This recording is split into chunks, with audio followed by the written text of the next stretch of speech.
অখণ্ড সংহিতা বা অখণ্ড মণ্ডলেশ্বর শ্রী শ্রী স্বামী স্বরূপানন্দ পরমহংসদেবের উপদেশ বাণী, চতুর্থ খণ্ড থেকে পাঠ।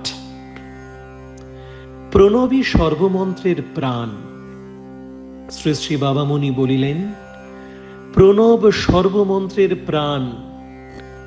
দেহের ভিতরে লক্ষ্য করলেই প্রাণের ক্রিয়া দেখতে পাওয়া যায়, কিন্তু প্রাণকে যেমন দেখতে পাওয়া যায় না, তেমনি হ্রিং বলো, শ্রিং বলো, ক্রিং বলো, ক্লিং বলো, প্রত্যেক মন্ত্রের ভিতরেই ওঙ্কার প্রাণ রূপে রয়েছেন, কিন্তু স্থূল দৃষ্টিতে তা দেখা যায় না।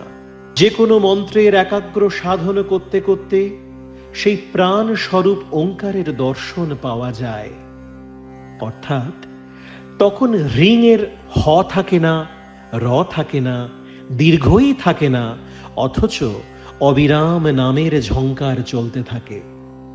অর্থাৎ তখন ক্লিং এর ক থাকে না, ল থাকে না, দীর্ঘই থাকে না, অথচ নাম চলতেই থাকে।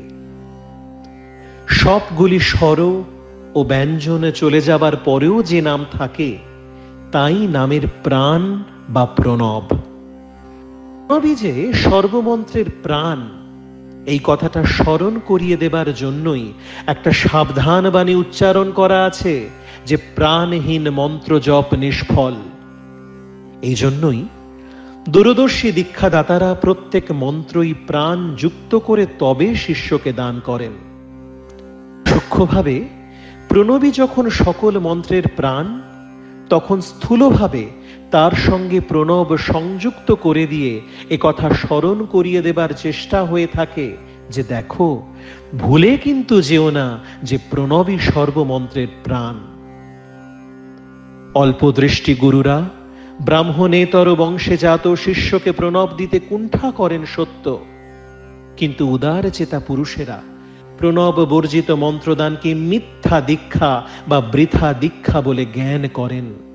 কারণ প্রণবী মন্ত্রের প্রাণ, অতএব প্রণব বর্জিত মন্ত্র প্রাণহীন মন্ত্র। প্রণব সর্বমন্ত্রের প্রাণ বলেই প্রণবকে বলা হয় মন্ত্ররাজ।